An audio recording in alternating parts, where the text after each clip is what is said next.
മനുഷ്യൻ ആദ്യമായി ഉപയോഗിച്ച ലോഹം ഏത്? ചെമ്പ്. മുന്നോട്ടും പിന്നോട്ടും പറക്കുന്ന പക്ഷി ഏത്? Humming bird. രക്തത്തിന് ചുവപ്പ് നിറം നൽകുന്ന വസ്തു ഏത്?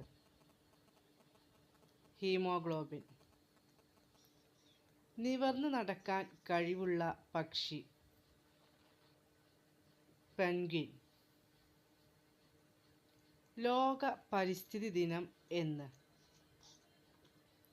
ജൂൺ 5. അയഡിൻ്റെ കുറവ് മൂലം ഉണ്ടാകുന്ന രോഗം ഏത്?